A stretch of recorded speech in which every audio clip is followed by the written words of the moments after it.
კიდევ ერთხელ მოგესალმებით, ეს იმედის დღეა. დღეს სამშაბათია, რაც იმას ნიშნავს, რომ რუბრიკა რისკ ფაქტორის დღეა. თიკო ფეიქრიშვილი და მისი გუნდი ამჯერად დაინტერესდა, რამდენად ხელმისაწვდომია სამედიცინო მომსახურება შეზღუდული შესაძლებლობის მქონე პირებისთვის. თიკო, მოგესალმები, თუ შეიძლება გადმოინაცვლეთ ჩვენსკენ და გითხარი რა ბარიერებს წააწყდით ამ თემაზე მუშაობისას. გამარჯობა, როდესაც დავიწყეთ ჩვენ ამ თემაზე მუშაობა, ნამდვილად არ წარმომედგინე, რომ ამ ხელა ბარიერები შეიძლებოდა შექმნილიყო ეტლით მოსარგებლეებისთვის, არა სადმე ვთქვათ მარკეტებში ან სილამაზის სალონებში, არა, სამედიცინო დაწესებულებებში, რაც ჩემთვის ნამდვილად ძალიან განსაკვირი იყო. კიდევ მეორე ესეთი პრობლემა, რაც ძალიან მნიშვნელოვანი იყო ასევე სამედიცინო დაწესებულებებში, ეს იყო თუ როგორ მოიხსენიებენ, როგორი დამოკიდებულება აქვთ მათ ამ ადამიანების მიმართ. პერსონალს, რომელსაც პირდაპირ ევალება, რომ მათ მიუდგეს როგორც სრულფასოვან ჩვეულებრივ პაციენტს და არ განასხვავოს ისინი სხვა თქვათ არაეტლით მოსარგებლეებისგან. მოდით ნახოთ რეპორტაჟი, რომელიც ნინო ჭანიამ გადაიღო, მან მოიარა რამდენიმე სამედიცინო დაწესებულება, მათ შორის რამდენიმე დაწესებულება ეტლით მოსარგებლებთან ერთად და რა პრობლემებს წააწყდნენ, რა ბარიერებს და რა დახვდათ, მე ეს რეპორტაჟი ძალიან თვალნათლივ გამოჩნდა.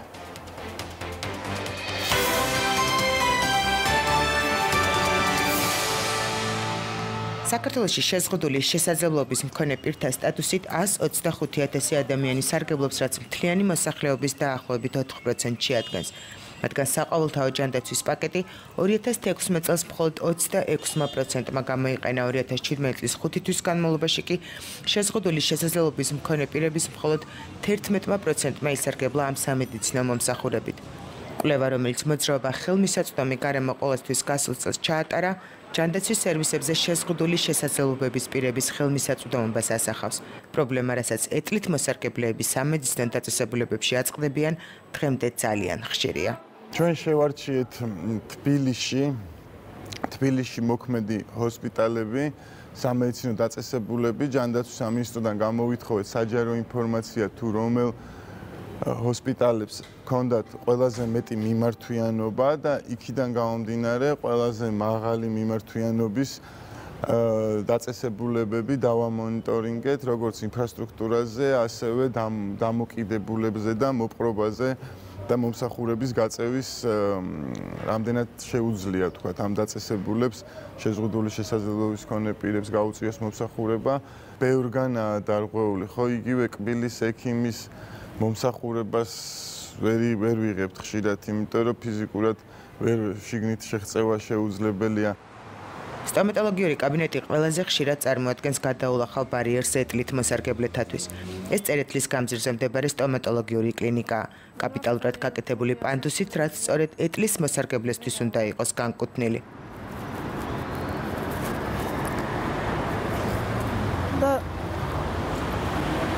აქ საერთოდ ეტლიც ვერ შეეტევა გოგა, დაზიანდება ეტლი. არა. ერთი ბარიერი გადავლახე, იყო ძალიან სახიფათო პანდუსი და დახმარების გარეშე ვერანაირად ვერ შევძლებდი ამოსვლას. შემდეგი ბარიერი უკვე ხდება აქ. აქ არის პანდუსი, გადმოსაკეცი პანდუსი, მაგრამ იმდენად დიდი დაქალებაა კიბის, რომ უბრალოდ შეუძლებელია დახმარებითაც კი აქ ამოსვლა. იმისთვის, რომ დიანას სტომატოლოგიურ ოთახში მოხდეს, კიდევ ერთი გადაულახავი ბარიერი უნდა გაიაროს, რაც თითქმის შეუძლებელია. დასახმარებლად სართულზე მისი მეუღლე ექიმებს იხმობს, თუმცა სამედიცინო პერსონალი ეტლით მოსარგებლის მიმართ სრულ უცოდინარობას ამჟღავნებს და პაციენტს შეურაცხმყოფილი ტერმინოლოგიით მოიხსენიებს. სპეციალიზებული კლინიკები არის ქუჩის პირას და იქ მიეხვანთ. აქ შეიძლება. მე ჯერ იმედი შეზღუდული შესაძლებლობის მქონე იმედი არის. ხო არ ვიცი აქ ჯანდაცვა იყო და ნახეს და რა ვიცი აქ ჯერ არ ეს იღება. კი, აბა გავახლოთ და ხო, მაგრამ პაციენტი სავარძელში დასვავთ თქვენ? აწევთ და დასვავთ სავარძელში? ანუ თქვენ ვერა? მე უნდა ავწიო და დავსვა სავარძელში? ხო და ეს არ გამოგართვალისწინებული თქვენ პაციენტს რო იღებთ, ანუ მომსახურებას რო უწევთ, სამედიცინო მომსახურებას რო პაციენტი აწიოთ და დასვათ სავარძელში. რა უნდა გქონდეს გათვალისწინებული? ანუ მოთხოვნაში არ არის, რომ სამედიცინო დაწესებულება სტომატოლოგიურ კლინიკას შეეძლოს კი ბატონო, უნდა მოვიდეს შეზღუდული იმიტომაც გააკეთეთ ეს პანელი. კი ბატონო. და ეხლა მე მეუბნებით რომ არა, დამხმარე პირი უნდა იყოს, ვინც აწევს, აბა მე ავწევ ინვალიდ. კი ბატონო. დიანამ სტომატოლოგის მომსახურება ვერ მიიღო, რადგან კლინიკა დენტალს ისევე როგორც სხვა უმრავლეს სტომატოლოგიურ დაწესებულებას პანდოსი ხშირ შემთხვევაში მხოლოდ საჩვენებლად აქვთ, ან ისეთ ადგილას, რაც ეტლით მოსარგებლეებს დამატებით პრობლემებს და დაბრკოლებებს უქმნის.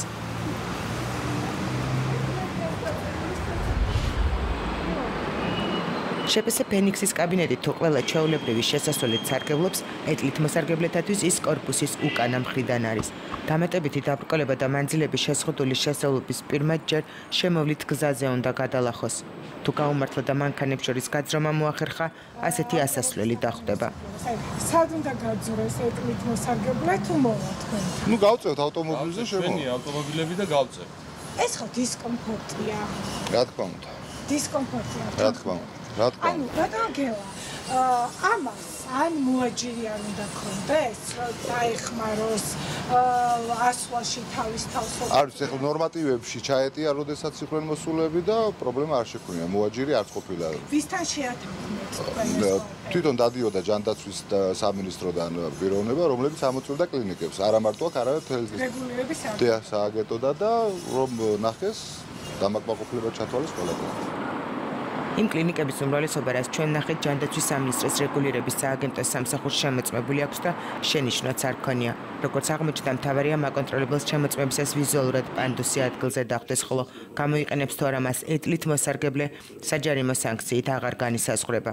ასეთ შემთხვევა არ ქონია ნამდვილად, რომ ასეთ შეშემებებს მოემართა, რომ ვერ მოახერხა თქვა დაწესებულებაში იმის გამო რომ არ იყო პანდუსი თქვა სამედიცინო სერვისის მიღება ჩვეულებრივად როგორც გითხარით დგება გეგმა და ამ გეგმის მიხედვით ხდება ამ დაწესებულებების შემოწმება. დაწესებულების შესასვლელში თუ კი ის ცილდება მიწის დონეს აუცილებლად უნდა იყოს პანდუსი მოწყობილი. გარდა ამისა თუ დაწესებულება არის ორსართულიანი და თქვა გარკვეული სერვისები მიეწოდება მეორე სართულზე, უნდა იყოს იმის შესაძლებლობაც რომ ეს სერვისი მიეწოდოს პირველ სართულზე, თუ კი თქვა მეორე სართულზე არ არსებობს ლიფტი ან სხვა რაიმე ესეთი პაციენტის უსაფრთხო გადაადგილების საშუალება. რეგულირების სააგენტოში ამ დროისთვის არ ამოწმებენ, რამდენად შეესაბამება სტანდარტს ის პანდუსი, რაც ამა თუ იმ სამედიცინო დაწესებულებას საჩვენებლად აქვს. მაგალითად, დიღომში მდებარე მესამე სამკურნალო პროფილაქტიკური ცენტრი, სადაც პანდუსის მოძებნას 20 წუთი მოანდომეს. მე სიტყვაზე ვარ შეზღუდული შესაძლებლობის მქონე და მინდა რომ გამოკლება ჩავიტანო. მჭირდება სამედიცინო დახმარება. თქვენ მიიღებთ იმ სამედიცინო დახმარება. მე დაწესებულებაში. ცოტა ხან თუ მოითმენთ შეხვალ. ცოტა რამდენი ხანი დავაგრძელოთ? აი დაველოდოთ და მოიწავთ. კი ბატონო, რატომ გაქვთ ეს შენახული? საჭირო იმის შემთხვევაში გამომაგდა ის რა ქვია. და რატო ეძებდით ამდენი ხანი? ბატონო? რატო ეძებდით? რატო ვერ მოხერხდა ამდენი ხანი გამოტანა?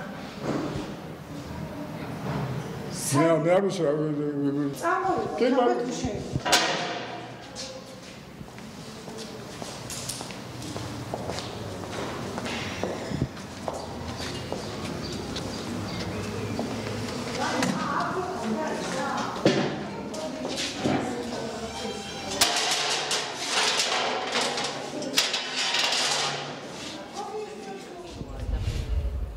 ეტლით მოსარგებლეების მიმართ არაჯეროვანი დამოკიდებულება სამედიცინო პერსონალის მხრიდან ძალიან ხშირია. შეზღუდული შესაძლებლობის მქონე პირები ექიმებისგან შეურაცხყოფილ განცხადებებსაც არც თუ ისე იშვიათად ისმენენ. თვითონ ექიმების დამოკიდებულება და არაპროფესიონალური მიდგომა თითოეული შეზღუდული შესაძლებლობის მქონე პირებისთვის, აქ არ არის ლაპარაკი მხოლოდ იმაზე, რომ ეტლით მოსარგებლემ შეაღწია და შევიდა. იქ კიდევ სხვა შეზღუდვებს ვხვდებით, ხო? არის ცერებრული დამბლის მქონე, არის დაუნის სინდრომი და ასე შემდეგ. ამ ადამიანებს ჭირდებათ თავისზე მორგებული მომსახურება, რომელსაც ვერ იღებენ. ჩვენ უკვე ძალიან დიდი ხანი ამაზე ვსაუბრობ და დრო არის, რომ სოციალურ მოდელზე გადავიდეთ და ყველა ადამიანმა თავისი საჭიროებიდან გამომდინარე მიიღოს ის სერვისი, რაც მას სჭირდება და არა ის, რომ შენ რა ფორმაა გინდა, ვერ ხედავ რომ ავად ხარ, ვერ ხედავ რომ ინვალიდი ხარ. ეს დამოკიდებულება ისევ და ისევ საბჭოთა კავშირის გადმონაშთი დღეს ისევ გვაქვს. როგორი უნდა იყოს ადაპტირებული გარემო ეტლით მოსარგებლეთათვის ამას პარაოლიმპიელი თეა ბოლქვაძე თბილისის პარასპორტის განვითარების ცენტრის მაგალითზე გვიჩვენებს. გარდა იმისა, რომ ჩვენ ძალიან კარგი კომფორტული პანდუსები გვაქვს, ჩვენ გვაქვს ლიფტიც კიდევ ადაპტირებული ფართო ზომის, რაც მთავარია, რომ შეგიძლია თავისუფლად შეხვიდე და არ შეგაბრკოლოს კარებმა, პლუს ამას აქ თავისუფლად შეგიძლია მოტრიალდე და თავისუფლად გამოხვიდე. ჩვეულებრივი ლიფტები არის 90 სანტიმეტრის, რომელიც სამწუხაროდ ჩვენი ეტლები არ ეტევა. ყოფილა შემთხვევები, სადაც რომელიღაცა დაწესებულებებში შევსულა და დამატებითი შესასვლელებით შევსულართ რა. პირდაპირ შესულიყავი და ვთქვათ, აღარ მოგწეოდა კიბეების ასვლა და ვთქვათ, ლიფტი არ იყო ადაპტირებული. იმის ფონზე, რომ ჩვენს ქვეყანაში შეზღუდული შესაძლებლობის მქონე პირების უფლებები საქართველოს კონსტიტუციით და საერთაშორისო კონვენციებით არის დაცული, განსაკუთრებული საჭიროების მქონე ადამიანების უფლებები ყოველ ფეხის ნაბიჯზე ირღვევა. არასამთავრობო ორგანიზაციები კანონის აღსრულების არაეფექტურობაზე საუბრობენ. არ გვაქვს ეფექტური კონტროლის და მონიტორინგის მექანიზმი. ანუ თუნდაც ის გაიდლაინები და პროტოკოლები, რომელიც შეიქმნა ბოლო წლებში კონვენციის რატიფიცირების შემდგომ ქვეყანაში და უზრუნველყოფს შეზღუდული შესაძლებლობის მქონე პირებისათვის ხარისხიანი მომსახურების მიწოდებას, მისი შესრულება როგორ ხდება, აი ეს მექანიზმი არ გვაქვს კარგად გაწერილი ქვეყანაში. ამის გამო არის, რომ ხშირად შეზღუდული შესაძლებლობის მქონე პირების უფლებები ირღვევა ჯანმრთელობის დაცვის სერვისების მიწოდების დროს. შეზღუდული შესაძლებლობის ეს ხდება კიბეები არაადაპტირებული გარემო შესაბამისად ვიჩნდება გაცდა რომ სტატისტიკაში სამედიცინო დაწესებულებაში ვერ მოხდება. არა, ეგრე არ არის ზუსტად. ეხლა დროებით ავარ ჩვენ ამ დაწესებულებაში გადმოსული, ნაქირავები გვაქვს, პირდაპირ შენდება ჩვენი ფაქტი, სადაც სრულად იქნება ადაპტირებული უკვე შეზღუდული შესაძლებლობის მქონე პირთათვის, თუმცა ეგეც გავითვალისწინეთ, როდესაც ვიქირავთ ეს ფაქტი, მეორე მხრიდან აქვს ამ დაწესებულებას შემოსასვლელი, სადაც არის შესაძლებლობა, რომ შეზღუდული შესაძლებლობის მქონე პირებისთვის გადაადგილება იყოს შესაძლებელი. სამედიცინო პერსონალის კვალიფიკაციის დაბალი დონე ჯანდაცვის სერვისებზე შეზღუდული შესაძლებლობის ხელმისაწვდომობას კიდევ უფრო აფერხებს. ორგანიზაცია ხელმისაწვდომი გარემო ყოველთვის კვლევაში გამოჩნდა, რომ კლინიკის თანამშრომლები განსაკუთრებული საჭიროების მქონე პირების მომსახურებაზე უარს აცხადებენ, რადგან მათ არ აქვთ არც ცოდნა და არც ინფორმაცია ამ საკითხზე. ასევე კვლევის ავტორების ინფორმაციით შეზღუდული შესაძლებლობის მქონე ბენეფიციარები მედპერსონალის მხრიდან შეურაცხმყოფელ დამოკიდებულებებსაც აწყდებიან. ყველგან ასე ვდგავართ, აი ეს უნდა გავუქნიო, ანუ ვერ ვაგებინებ და თუმეტეს ხალხი აქ დგას, მე საერთოდ ვიკარგები ჭრილში და იქიდან გამომდინარე, რომ ეს მაღალია, მე ვერ ვეკონტაქტები ამ ბარიერის უკან ვინც არის იმ პირს, ანუ ვერ ვეკონტაქტები. შემოდით ენა. კი, მაშინ თუ შემოვიდეთ, ხარ გამომძანდეთ, იმიტომ რომ აღარ შემოდის, არ არის ადაპტირებული თქვენი კარი რა შემოვიდეს. აღარ შემოვიდა. ესე გაგვიკეთა მთავრობა. ჩვენ ვერ მოვიდეს. იმისთვის, რომ თითოეული პაციენტის ვიზიტისას სამედიცინო პერსონალი უხერხულ მდგომარეობაში არ ჩავარდეს, სამედიცინო დაწესებულებებმა უარი არ თქვან ეტლიანი პაციენტის მომსახურებაზე და შეზღუდული შესაძლებლობის მქონე პირს ჰქონდეს შესაძლებლობა მიიღოს გადაუდებელი სამედიცინო მომსახურება, კანონის აღსრულება უნდა მოხდეს. შეზღუდული შესაძლებლობის მქონე პირთა უფლებების შესახებ კონვენცია, რომელიც ადგენს ძირითად ვალდებულებას სახელმწიფოთა მიმართ, რომ უზრუნველყოს შესაბამისი გარემოს შექმნა შეშმო პირთან დაკავშირებით და ეს გარემო ითვალისწინებს ტრანსპორტირებას, საცხოვრებელი გარემოში და გარე ობიექტები, ასევე კომუნიკაციები და ინფორმაციის მიღებისა და გაცემის საშუალებები, ყველა ეს კომპლექტი ავალდებულებს სახელმწიფოს, რათა მან შექმნა შესაბამისი ბაზა შეზღუდული შესაძლებლობის მქონე პირებისათვის, რათა მათ მიმართ არ განხორციელდეს ცალკეულ შემთხვევაში დისკრიმინაციული მოპყრობა. ჩვენ არ შევქმნით შეზღუდული შესაძლებლობის მქონე პირებს შესაბამის გარემოს, ადაპტირებულ გარემოს, რათა მათ მიიღონ შესაბამისი მომსახურება, ისინი იყვნენ საზოგადოების სრულფასოვანი წევრები, აქ უკვე შეიძლება საუბარი ჯანდაცვის უფლების დარღვევაზეც, ვინაიდან თუ ჩვენ შესაბამის გარემოს არ შევქმნით, შეუძლებელია მან იმ მომსახურებით ისარგებლოს.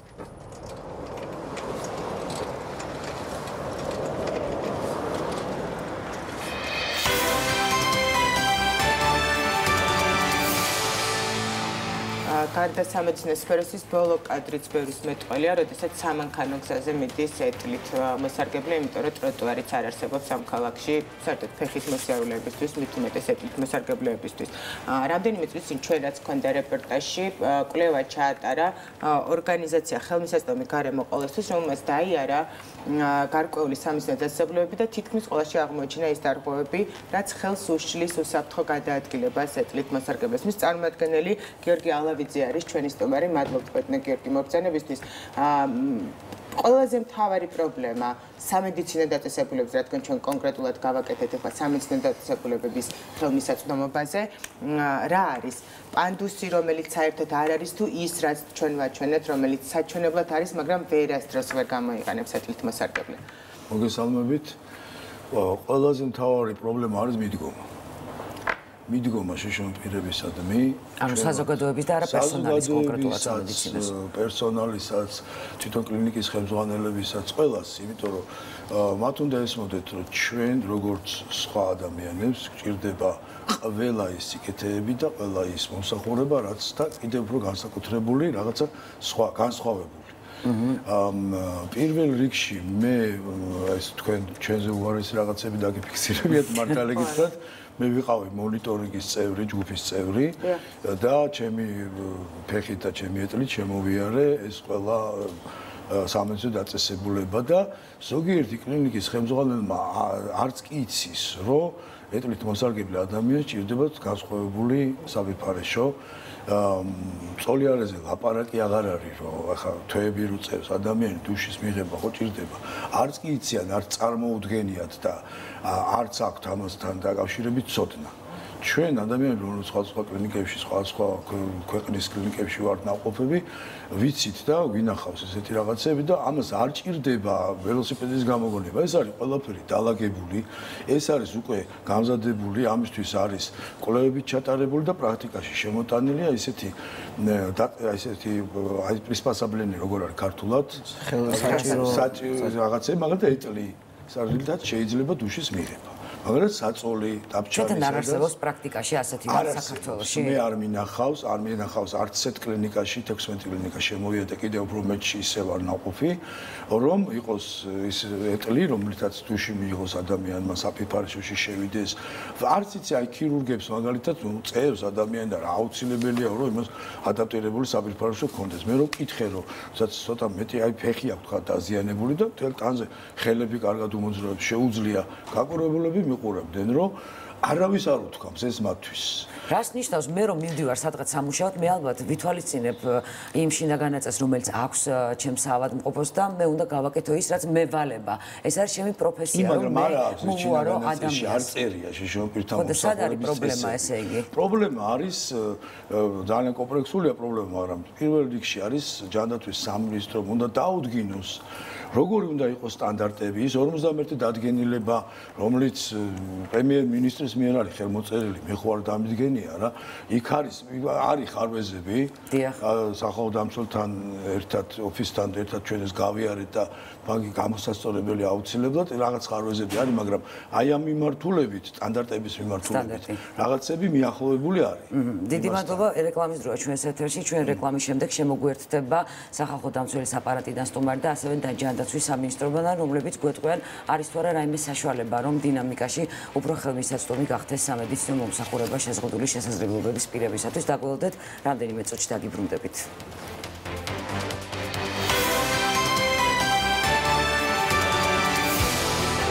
რა უნდა შეიცვალოს კანონმდებლობაში, რომ სამედიცინო დაწესებულების გარემო შეზღუდული შესაძლებლობის მქონე პირებს მოერგოს? ჯანდაცვის სამინისტროს სტრატეგია იმედის დღეში.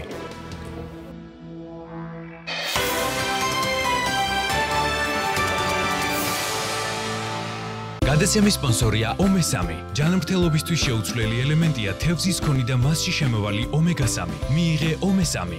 ომე3. თქვენი ჯანმრთელობისთვის. გადაცემის სპონსორია ტამპონი ობი. საფენებისგან განსხვავებით, ობი იწვევს სხეულის შიგნით და უზრუნველყოფს 100%-მდე დაცვას 8 საათამდე. ობი იმოქმედე. ხორავას ქუჩის სისხლიანი მკვლელობა. თანატოლების მიერ თანატოლების მკვლელობა და გამოძიების მიმდინარეობისას გაჩენილი კითხვის ნიშნები. ჩემი შვილის სხეულზე არ იყო მხოლოდ ის ორი დანა გამოყენებული, რომელთაც მას ხელოვნები მიაყენეს. რა კითხვები აქვს მოკლული დავით სარალიძის მამას პროკურატურასთან? კიდევ არის ორი პიროვნება, რომელმაც კონკრეტულად მიიღო ჩემი შვილის დაჭრაში მონაწილეობა. რატომ აფარებენ იმ ადამიანებს, ვინ აფარებს? დაწერია ექსპერტიზის ხმაურიან დასკვნაში, რომელიც მხარეებს შორის დაპირისპირების მიზეზი გახდა. დაღმაშფოთა იმან, რომ დაასკვნა, რომ თურმე მაგრატლით არის ჩემი შვილი მოკლული. გარდაცვლთა მშობლები, ადვოკატები, სადავო ექსპერტიზის ავტორი და შოთაძის უწყება მთავარი კითხვების პირისპირ. საქართველოს პროკურატურა არის დაზარალებულების გვერდში. ამ სისხლის სამართლის საქმეზე და ნებისმიერ სისხლის სამართლის საქმეზე. დღეს საღამოსათზე.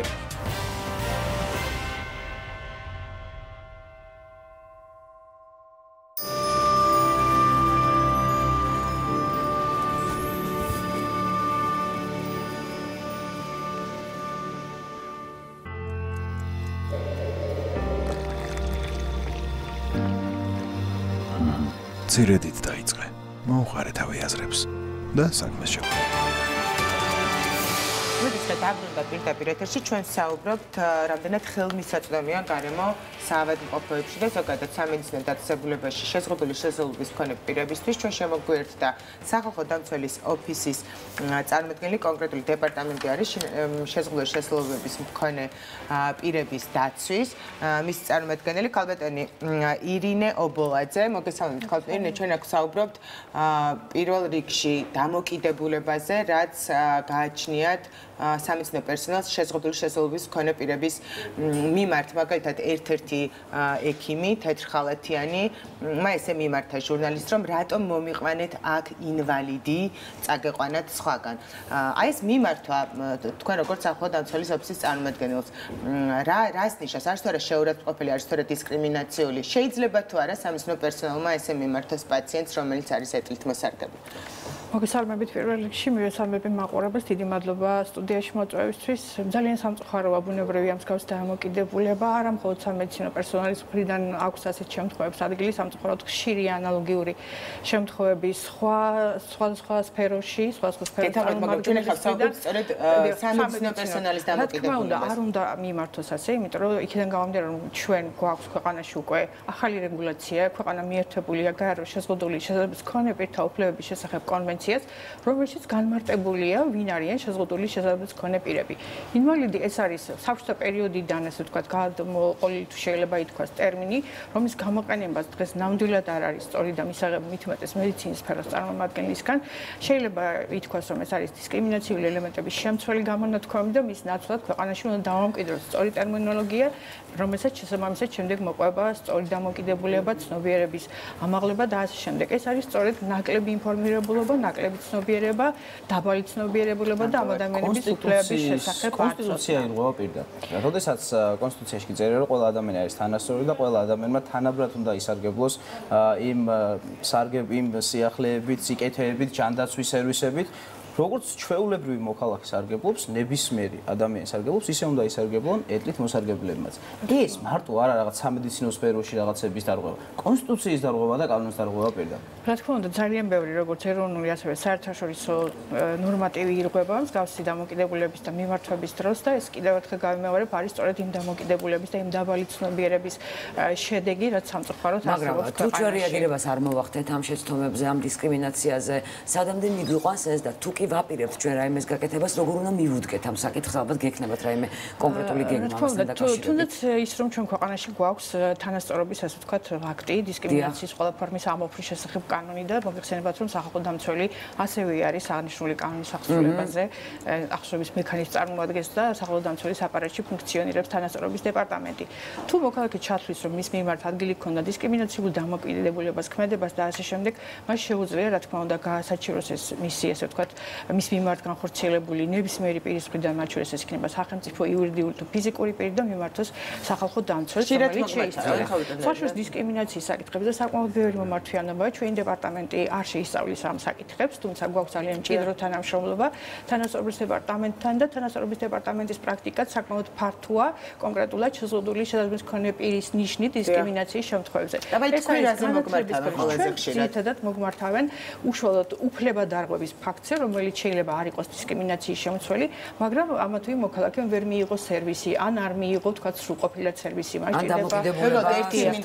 რეგულირების სამსახურმა, როდესაც ჩვენ ის ჩავწერეთ, მისი წარმომადგენელი თქვა, რომ არასდროს არც ერთ შეზღუდული შესაძლებლობის მქონე პირს არ მიუმართავს და არ უთქვამს, რომ რომელიმე კლინიკაში ვერ მიიღო შესაბამისი მომსახურება. ანუ განცხადებით არ მოუმართავსო. ესე იგი სარგებლობენო. შეიძლება ხარ რეალობა ესე დავამახინჯოთ, თქვა. ესე ვერ დავინახოთ, შეიძლება ნეტა, რადგან არ მომართავ, ესე იგი გასხვა, რომ ყველაფერი წესრიგია, მას მაინტერესებს. ის რომ მოქალაქე გიორგი, აი, როდესმე მიგიმართავს, ან სახალხო დამცველისთვის, ან რეგულირების სამსახურისთვის, რომ ვერ მიიღე მომსახურება, ან ვინმე უფლება დამცველს. ეს არის ჩემი შეცდომა, რომ არ მიმართავს ერთ-ერთ კლინიკაში, ხა არ დავასახები კლინიკას. კლინიკის ხელმძღვანელი გამოვიდა და როგორ მოხვედიო თუ საჭესთან ზიხარო და მაშინ ეტლირად გინდაო. და გამიღეთ კარები მეთქი და ავტეხე სიგნალი ეს იყო გადავრია იქაურობა, რომ შემიშვეს ბოლოს კი რა გამოვიდნენ და ჯერ მე ჩხუბი და მთელი ამბავი, რომ მეთქი მოდით გადმომიღეთ ეტლი მომეხმარეთ ჩასვლას და გამიღეთ პანდუსი კარები, რომელიც ქონდა ჩაკეტილი და უმეტეს შემთხვევაში, სადაც ხო არ არის პანდუსი, მაგრამ სადაც არის, ყველგან არის ჩაკეტილი. კი, ჩვენც აი 20 წუთი ეძებდნენ რაღაცა გაურკვეველ რკინის იმას, რომელიც დააგდეს მერე და არც იყო იმ კიბეს ბოლომდე. ჩაკეტილი ქონდა. მაყოფილებს და მით უმეტეს ჩაკეტვა რას ნიშნავს გაუგებარი ავტომატურად. რატომ ქონდეს ჩაკეტილი, რომ თქვათ ვიღაც დარაჯს ველოდეთ, მართლა 20 წუთი ველოდეთ, როდის მოგძებნა დარაჯი, რომელსაც ქონდა სარდაფში, გამოიყო და დააგდო პირდაპირ კიბეზე და ეს კიბე თიმოშორ, ანუ მიწდა სამ კიბეს და მეოთხე ისე დარჩა. ხო, მაგრამ გიორგი, ეს დაცინოა ეს ემბოლია. ეს დაცინოა ცხადია, ალბათ არ ვიცი რა არის, ეს კიდე ცალკე ალბათ ჩვენ გადაცემის თემაა. მე მაინტერესებს შენ რომ მიგემართა ვინმესთვის აი ამ კონკრეტული საქმის, ანუ რა ვიცი, შეგეძლო ტელეფონით გადაგეღო, რომ ქონოდა ხელში დოკუმენტი. რა მოხდებოდა ამის შემდეგ? არაფერი ისე. არ შეიცვლებოდა? არაფერი ისეთი არ. ნუ ერთი განცხადება იქნებოდა ჯანდაცვის სამინისტროში პრეზენციის მქონე ადამიანი. ხო, მაგრამ აუცილებელია რომ იყოს ესეთი მიმართვა. დისკრიმინაცია ხალხი ინდოს დისკრიმინაცია მოხდა. ესეთი დისკრიმინაცია სადმეში ვერ შევედი, ხო? ანუ კანონით არ დაიჯებოდა არავინ, ხო? ნანიკო, აქ არის აუცილებელი, უნდა მიიღოს პარლამენტმა არის ესეთი ფაკულტატური ოქმი, რომელიც არის აი ამ გაგრძელება და დამატება ამ კონვენციის 2006 წლის შეშონა პირთა უფლებების გაეროს კონვენციის, რომელიც პირდაპირ მე შემიძლია ვერ შევედი სადმე, ხო? ავდექი გავაგზავნე ჩემი საჩივარი გაეროში და პირდაპირ გაერო განიხილავს. იქ ეხა იქ სანქციები კი არ იქნება, მაგრამ ქვეყნის პრეზიდენტი, პრემიერ-მინისტრი რო ჩავა იქ ეთქვია. შეიძლება რომ გავაგზავნოთ, მაგას ვერ ხვდები. რატო რითი ვარ შეზღუდული რომ გავაგზავნო? ეს მესმის, მაგრამ კანონით მაინტერესებს, რითი ვარ შეზღუდული, რატო ვერ გავაგზავნე?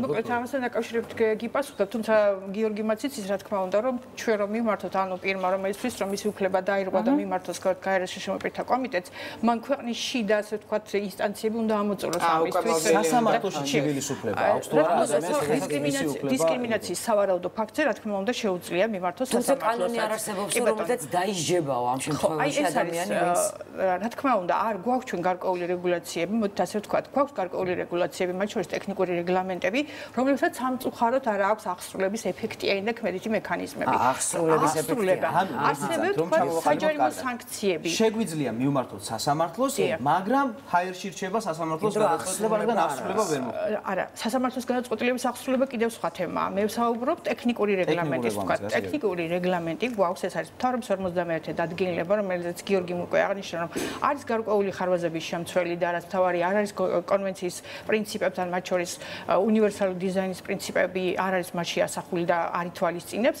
მაგრამ ის მინიმალური რაც არის თქვა 51 დადგენილებაში, ისიც რჩება აღუსრულებელი, შეიძლება ითქვას შეუსრულებელი, იმიტომ რომ 2019 წლამდე ჯერ არ შესულა ძალაში. ვადა 5 წლიანი მიეცათ, რომ მოხდეს ადაპტირება შენობების და 2019 წლის იანვრიდან ფაქტიურად უკვე ყველას უნდა კონდეს. თუმცა ეს არ ნიშნავს, რომ ჩვენ 5 წელი უნდა ვისხდეთ და ველოდებოდეთ სიტუაციის გამოსწორებას. 2014 წელს მივიღეთ ჩვენ ეს დადგენილება 51, სადაც გაწერილი არის მეტნაკლებად თუნდაც პანდუსი, რომ არ იყოს ესეთი ორკიბეზე და არამედ იყოს 14 მეტრიანი 6% დახრილობა კონდეს და იმ სტანდარტში ესაბამებოდეს, როდესაც ნამდვილად შეძლებთ გადაადგილებას. თუმცა აქვე ჩაიწერა კანონში, რომ 5 წლის განმავლობაში უნდა მოხდეს ადაპტირებაო. რას ელოდებიან კლინიკები, რომ მაინდა-მაინც 2019 წლის 1 იანვარს უნდა შეცვალონ?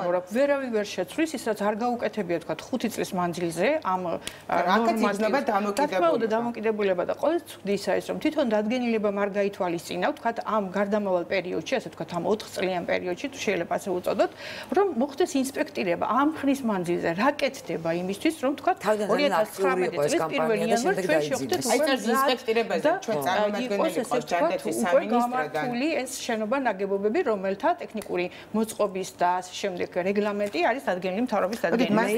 შეკითხვები ჯანდაცვის სამინისტროს წარმომადგენელს ნათია ნოღაიდელი არის ჩვენი სტუმარი. მოგწანდით ქალბატონო ნათია, საჯარიმო სანქციებზე რეგულირების სააგენტომ გითხრა, რომ დააჯარიმა მე აქ მაქვს ამოწერილი 3 წლის განმავლობაში დაჯარიმებული არის სულ 120 ობიექტი, სწორედ იმის პანდუსის მოუწყებლობის გამო. თუმცა პანდუსი არ არის მხოლოდ მისაწვდომი. ბევრი ვისაუბრეთ ჩვენ ამ 51 დადგენილებაზე, რომლის მიხედვითაც მეტნაკლებად არის შესაძლებელი, რომ იყოს დაცული შეზღუდული შესაძლებლობის მქონე ადამიანების უფლებები. რატომ არ ხდება ინსპექტირება ქალბატონი იგნემდასვა? კითხვა მთელი ამ 5 წლის განმავლობაში და მაინდა-მაინც რატომ ველოდებით 1 იანვარს? 1 იანვარს უცებ ხო ყველაფერი ვერ შეიძლება, შენობები ხომ არ გადაკეთდება თავისით. მოგესალმებით უპირველეს ყოვლისა. ძალიან მნიშვნელოვანი საკითხია და მნიშვნელოვანი პრობლემაა. პირველ რიგში მინდა აღნიშნო და ძალიან აქტუალურია ეს მიმართულება. მინდა აქვე დავამატო, რომ ის ტექნიკური რეგლამენტები, რომლებიც ითვალისწინებდნენ შეზღუდული შესაძლებლობის მქონე პირებისათვის სამედიცინო სერვისების ხელმისაწვდომობას, ჯერ კიდევ მომზადებული იქნა და ზალაში შევიდა აღნიშნული მთავრობის დადგენილების 51 დადგენილება მაქვს საუბარი ზალაში შესვლამდე. თუმცა აქედან გამომდინარე ეს ვალდებულება ჩვენ სამედიცინო დაწესებულებებს გაუჩნდათ გაცილებით ადრე, რომ მქონოდათ პირობები შეზღუდული შესაძლებლობის მქონე პირებისათვის დაკმაყოფილებული. თუმცა კონკრეტულად როგორ უნდა მოხდეს ამ პირობების დაკმაყოფილება, ეს ყველაფერი ძალიან კარგად არის გაწერილი 51 დადგენილებაში, რომელიც არქიტექტურ გეგმარებით, ასე ვთქვათ, ხასიათის მოთხოვნებს აწესებს, მათ შორის სამედიცინო დაწესებულებისათვის. ეს მთავრობის ტექნიკური რეგლამენტი 2014 წლის იანვარში იქნა მიღებული, 5 წლის მერე შედის ხო ზალაში სამწუხაროდ ტექნიკური რეგლამენტის პირობები არ ითვალისწინებს გარდამავალ ეტაპზე რაღაც გარკვეულ მონიტორინგს იმ დაწესებულებებში, როგორ ხდება ამ დაწესებულებებში გარკვეული პირობების პრაქტიკულად საქართველოს მთავრობით არის მთავრობის დადგენილება და ასე ჩაიდო მთავრობის დადგენილებაში და ეს არ ითვალისწინებს, არ არის გათვალისწინებული გარდამავალ ეტაპზე, ან თქვათ გეგმა გარკვეული როგორ უნდა მოხდეს. აქედან გამომდინარე ვერკეტი რომ არ არის ქალბატონეთი ესეთი შედეგები გვაქვს, ხო ჩვენ ახლა რაც ნახეთ, რომ თითქმის იმ კლინიკების უმრავლესობას, რაც ჩვენ გადავიღეთ, იმედი მაქვს, რომ ეს არ არის უმრავლესობა ზოგადად ქვეყანაში, თუმცა უკვე ეჭვმეპარება არის აბსოლუტურად გამოუყენებელი. როდესაც თქვენი წარმომადგენელი მიდის და ნახულობს, რომ ეს არის მხოლოდ საჩვენებლად და მართლა ვერასდროს ვერ ისარგებლებს მაგით ეტლით მოსარგებლე, ამ შემთხვევაში არ იწერება არანაირი სანქცია? ისეთ რაშია საქმე. პირობების შეზღუდული შესაძლებლობის მქონე პირებისათვის, როდესაც დარღვეულია, მაშინ ბუნებრივია დგება იქ ოქმი და დაწესებულება ჯარმა აი სამის სტუმარი გიორგი დრომლის დაიწყო აშკარად ნათია, რომელი ოქმი გაქვთ ესეთი შედგენილი და სად არის ეს, რომ აი ამ კლინიკაში არ არის. თუ გაქვთ ესეთი. მერიას არ აქვს არც ერთი, ესე იგი, არასწორი და ცუდი პანდუსის გაკეთებული დაჯანმრებული.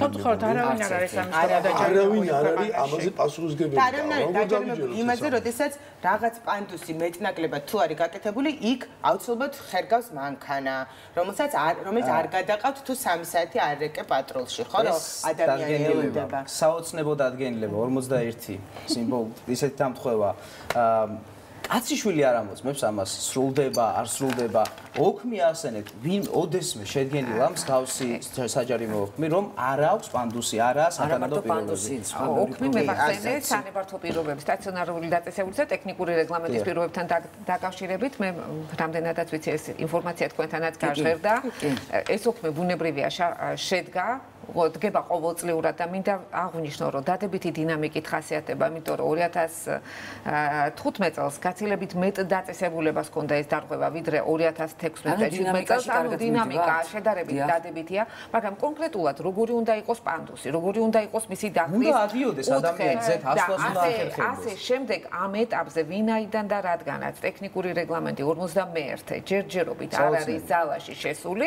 აქედან გამომდინარე ჯერჯერობით არსებობენ მაინც ეს ადამიანები რომლებსაც უნდათ რომ შევიდნენ სამედიცინო დაწესებულებაში ხა ძალიან ისეთი რამაც არის 2019 წლამდე არ მივიდეს სტომატოლოგში არა მოდით არ გვინდა სწორად მოდით სწორი ინტერპრეტაცია მოახდინოთ ამ შემთხვევაში შეიძლება დადგენილების პირველი და უმთავრესი დადგენილება ძალაში შესულია 2014 წლის 1 იანვრიდან. ანუ ეს იმას ნიშნავს, რომ ის სავალდებულოა ქვეყნის ტერიტორიაზე. განსაკუთრებით თუ დღეს მიმდინარეობს მშენებლობა, ანუ ახალი შენობა, ნაგებობები, იქნება იქნება სამედიცინო დაწესებულებები, საზოგადოებრივი დანიშნულების სხვა ობიექტები თუ ასე შემდეგ. შემდეგი, გადავიდეთ შემდეგ საკითხზე. გვაქვს ვადა თქვა 5 წელი, რომლის განმავლობაში ყველა შენობის ადაპტირება უნდა მოხდეს დადგენილების შესაბამისად. სხვა საკითხია დადგენილება რამდენად არის სრული და გამართული და საერთაშორისო მოთხოვნებთან და ნორმებთან შესაბამისობაში და მეორეა როგორ ვასრულებთ იმას რაც გვაქვს. სამწუხაროდ 5 წლის განმავლობაში შეიძლება ითქვას რომ არსებითი ცვლილება ამ მიმართულებით არ მომხდარა. ასევე აქ გაჟღერდა ვინ არის ზედამხედველი ამ ყველაფერთან დაკავშირებით. არის განსაკუთრებული დანიშნულების ობიექტები, სადაც რეგიონალური განვითარებისა და ინფრასტრუქტურის სამინისტროს სპეციალური სიპი ახორციელებს ზედამხედველობას, თბილისის მასშტაბით თბილისის მერიის თბილისის მუნიციპალიტეტის მერია ახორციელებს, რაც შეეხება რეგიონებს, ეს არის ადგილობრივი თვითმმართველობის შესაბამისი ორგანოები. მათ შორის არქიტექტურის სამსახურებისა და ზედამხედველობის სამსახურების უფლებამოსილება. თუმცა იქაც გვაქვს არაერთგვაროვანი და ძალიან სამწუხარო პრაქტიკა.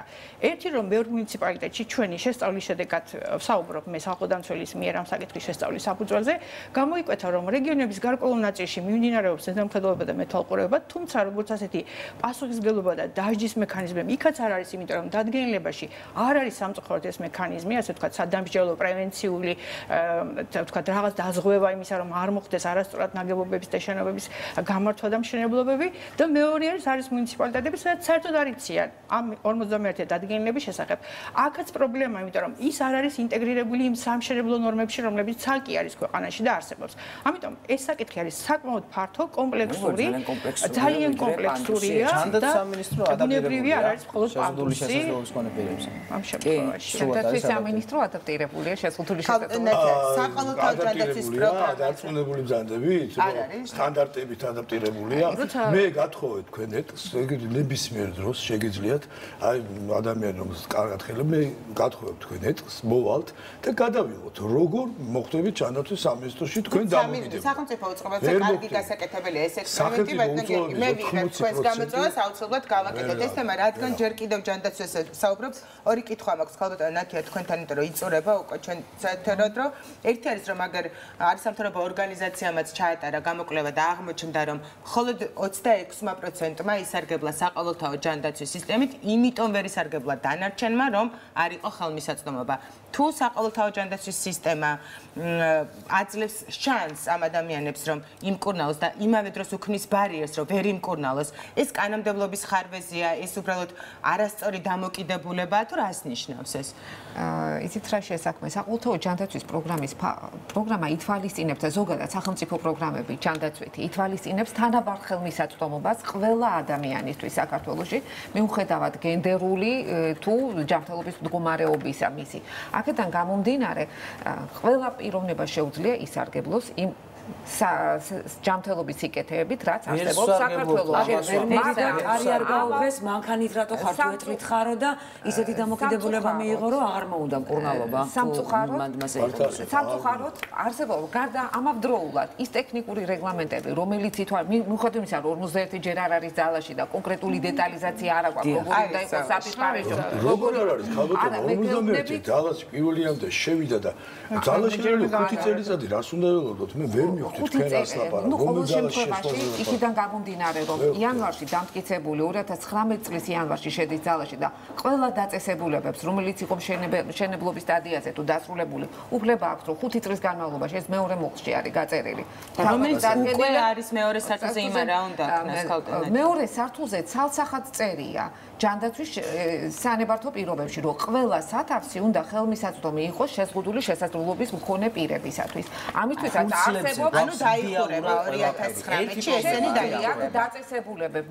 ამ ეტაპზე დღეს ვიდრე არ ვამბობთ ჩვენ რომ არ არსებობს პანდუსი როგორი უნდა იყოს, გავანებოთ თავი როგორი უნდა იყოს პანდუსის და ვინტი და ასე შემდეგ. დღეს ამას გავანებოთ თავი. იმ შემთხვევაში თუ პაციენტი სამედიცინო მომსახურებას ექმნება ხელმისაწვდომობას პრობლემა, იქიდან გამომდინარე, რომ ვერ ახერხებს ის სერვისის მიღებას ტექნიკური ბარიერების არსებობის გამო, მას შეუძლია მიმართოს სამედიცინო საქმიანობის სახელმწიფო რეგულირების სააგენტოს და მოხდება ამ სამედიცინო დაწესებულების გადამოწმება და როდესაც ის ვერ აკმაყოფილებს ტექნიკური რეგლამენტით, იგივე სანებართო პირობებით განსასრულ მოთხოვნებს, მოხდება ამ დაწესებულების დაჯარიმება და იძულებული იქნება ეს დაწესებულება შემდგომი სანქციები და თქვენს ხელხაზზე ნებისმიერ ადამიანს ვინც იგრძნობს რომ მილახება და ამიტომ გამომდინარე ეს საკითხი პრევენცია ერთი კითხვა ძალიან მოკლედ მიპასუხოთ ზუსტად წუთი გვაქვს რომ ექიმების დამოკიდებულება ჩვენ რაც ვიხილეთ ახლა როგორ მიმართავენ და როგორი დამოკიდებულება ამაზე რამე ბერკეტი გააჩნია ჯანდაცვის სამინისტროს იცით რაშია საქმე ეს არის ექიმის მორალური ვალდებულებები და არა მხოლოდ ექიმის ეს არის ყველა მოქალაქის მორალური ვალდებულებები რამე სანქციები მათ არ გააჩნია გამომდინარე მე ვფიქრობ რომ ძალიან დიდი მნიშვნელობა აქვს რომ თქვენთან ერთად ხო ჰიპოკრატე მაინც არ დაუფიცებია და უბედურება სამწუხაროა და ჩვენ ძალიან ცუდი მაგალითი ვნახეთ ყველა მოქალაქის ვალდებულება რომ იყოს თუმცა ექიმებს ოდნავ უფრო მეტი ვალდებულება აქვს ძალიან დიდი მადლობა საკმაოდ ის დისკუსია გამოგვივიდა და კიდევ ერთხელ ხაზს ვუსვამ რომ ეს ჯერ კიდევ ძალიან სერიოზული პრობლემა არის ჩვენს სახელმწიფოში იმედი მაქვს 2019 წლიდან აღარ იარსებობს ის კლინიკები რომლებიც ესე ეპყრობიან ადამიანებს და ისინი შეცვლიან და ადაპტირებას მოახდენენ გიორგი ძალიან დიდი მადლობა მოსვლისთვის იმედი მაქვს რომ შემდეგში ჩვენც უფრო მობილიზებულები დაგხვდებით და უფრო ნაკლებ დაბრკოლებას შეგიქმნით აქ მოსვლისთვის. ვადლობთ ქალბატონერიდან ნახვამდის. ამ სიბნელეს გაანათებს წვდიაც, გაანათებს ისა განათლება, სიკეთე, ზრუნვა და სწორედ ზრუნვაზე გვექნება ახალ პროექტზე გვექნება საუბარი. კაცები ზრუნავენ, ეს არის ერთობლივი პროექტი, რომელშიც ჩართულია ფეხბურთის ფედერაცია და რამდენიმე წუთში დავბრუნდებით პირდაპირ ეთერში ასე უნდა გაგონოთ.